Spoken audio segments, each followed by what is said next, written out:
Edo-san, I have a question about Netherlands. Oh, really? Yeah. I heard recently Netherlands, a prison in Netherlands is very, very empty Right. because of the crime rate is very low. Right.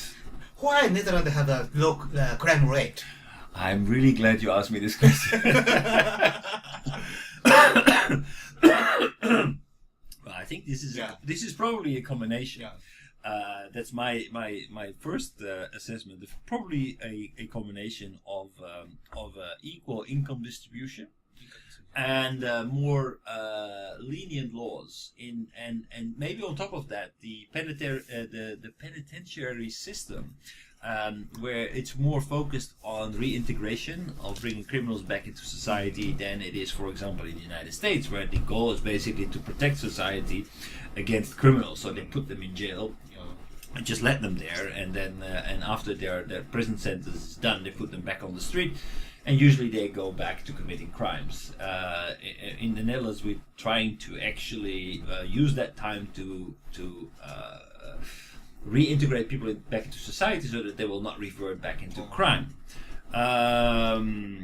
So that is so there are less people flowing back into the criminal atmosphere. At the same time, less people are prone to crime because there is less division in society. There are fewer really poor people, so everybody has a kind of basic standard. So you don't need to commit crime to supply your daily needs, unless you are, of course, a drug addict, for example, or are in other financial problems. But so there are less people drawn into criminal activities because more equal income distribution and more leniency in our legal framework, so that allows people to do certain things like soft drugs without going to jail, and less people are going back in. So that's my assessment. But it's especially a good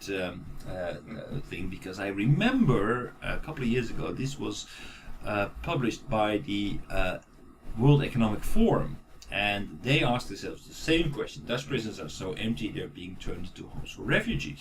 Why is that? Refugees home route. Right. Great idea. So instead of putting prisoners in there, why don't we put refugees in there? There are prisons who have been transformed into hotels. Yeah. They look pretty good, actually. They're very nice. But is that possible? It's possible. It's possible. Why prison is prison empty? A low criminal rate. So No, I can't believe it. But okay, so let's see what they Therefore, I asked Edo-san. Right. So I do not have the precise answer. I don't have the facts, but I'm sure that they will have facts in here.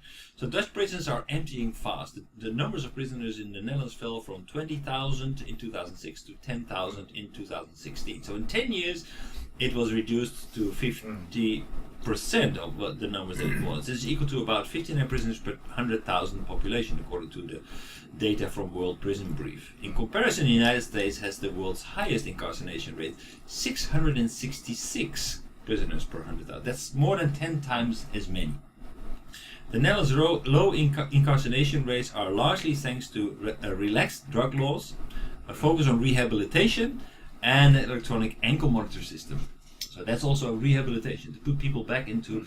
So basically, they don't keep them in prison, they put a bracelet around your ankle, and if you leave your house, it starts to beep, and the police will be alert and say, hey, you're not to leave your house within a range of 200 meters, for example. So you need to be able to go to the convenience store, but other than that, you're basically in prison. But without being in prison. So that's a relatively cost-effective way.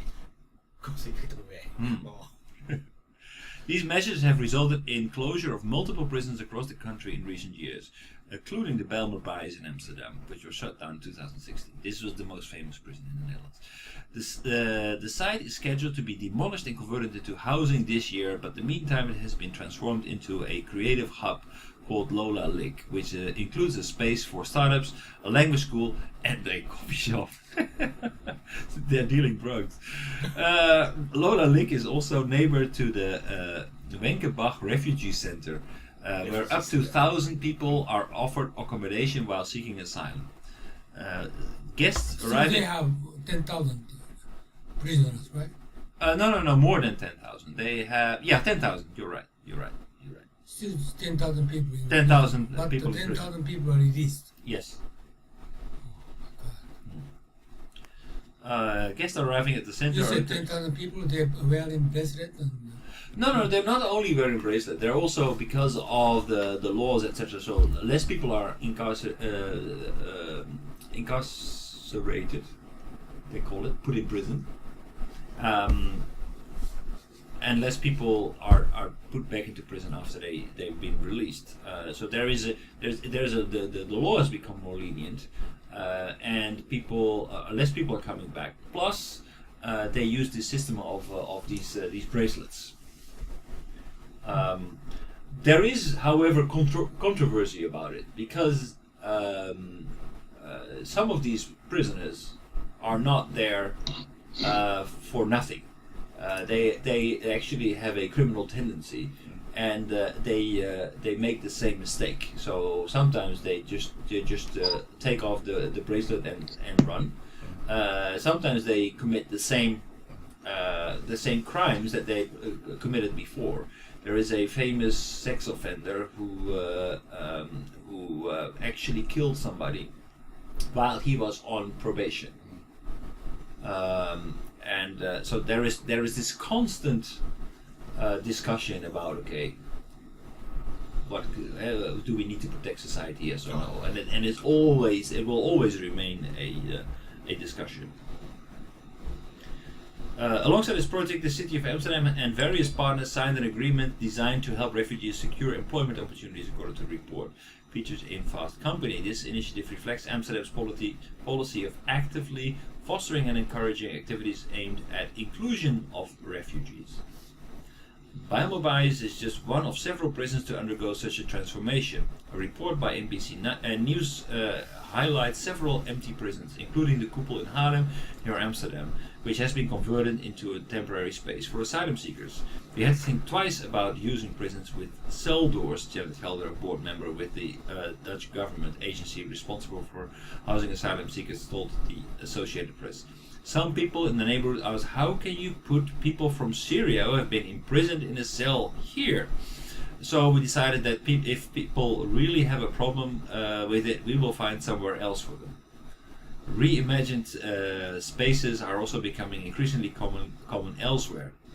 For example, Bayview Correctional Facility in New York City was recently converted into a women's building, a dedicated space designed to help promote partnerships and create networks.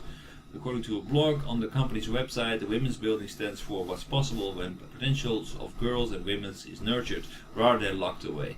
Though it's very structured and planning, it serves a new kind of justice and based on collaboration, partnership, fairness and equity. In Slovenia, meanwhile, a former Yugoslavian military prison was converted into a youth hostel in 2003, following a campaign by activists between 1993 and 2001 to renovate the space. The hostel's owner said the prison was artistically upgraded and the space for confinement into an open space, place for personal freedom and artistic expression. While each room is unique, the hostel says they still have one thing in common: prison bars on the windows and doors. Well, actually, there are other examples in the Netherlands. I know a prison in Geleen in Limburg that has been transformed into a hotel as well. It looks very nice, actually. It's a very nice space. They opened the walls between two cells and converted it into a nice open space for prisoners. But the bigger news is, okay, we can keep an eye on these people. We can make sure that they are not completely isolated from their environment. and that makes the gap between incarceration and being back and regaining your freedom much smaller. So it will also mean that for prisoners, they will be able to adjust themselves more easily to the situation. As I said, there is still some opposition in the Netherlands against it,